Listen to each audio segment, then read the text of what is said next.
Hello, family. I want to talk to you about something, it has been placed in my heart, and I feel like let me share it with you. A while ago, I received the revelation, and the revelation was talking about the spirit of not being content.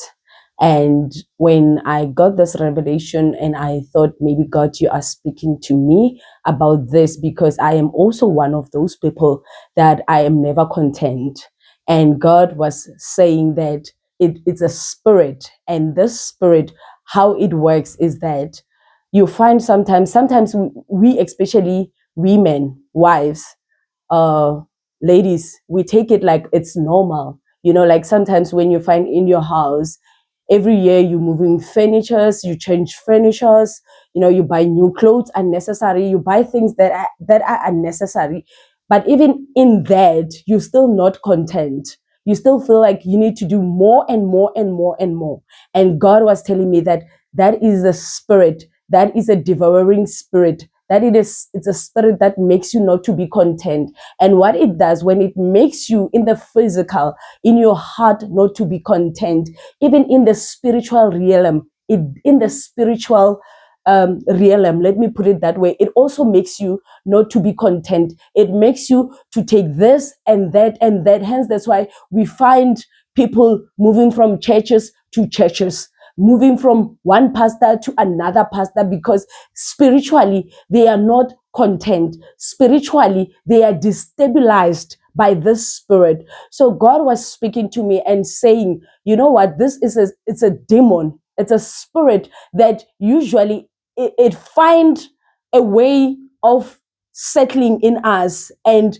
we accept it and we think it is normal. But God was saying to me, it is not normal, because if you are not content, there is no amount of, even if we give you millions or whatever, that will make you content. It has to start in the spirit, that you are content in the spirit. Because if you are not content in the spirit, believe me, there is nothing good that will manifest in you in the physical if you are not content in the spirit. So you need to be content in the spirit, so that everything that you're gonna do here in the physical, you will be content. And I am trying to tell you that if you see the spirit working in your life, do introspection.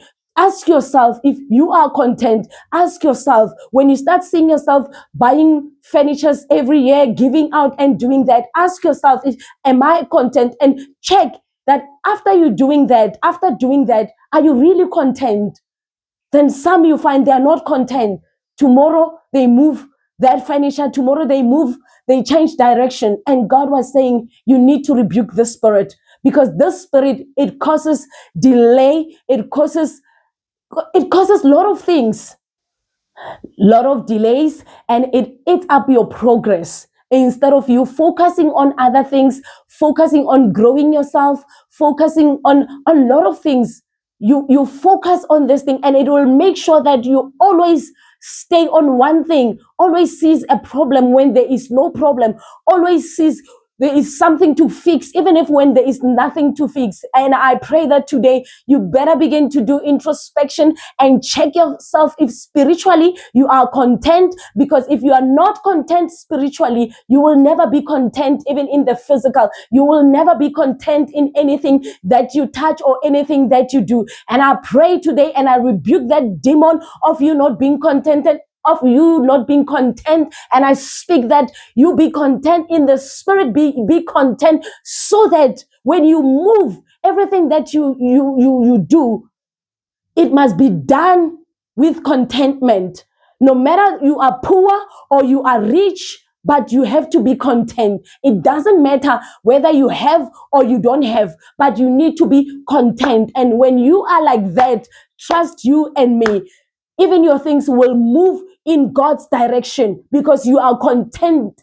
Whatever God gives you, you are happy, and you are saying, God, I am happy, I am content, and God will begin to release more and more and more. So I pray that you do introspection, you check yourself, you pray to God to become content in your heart, in your spirit, so that even in the physical, you can be content. Love you, your girl Lebza Lady. Check my Facebook page, check my YouTube, check my TikTok. You will find me there preaching, spread the word. Love you.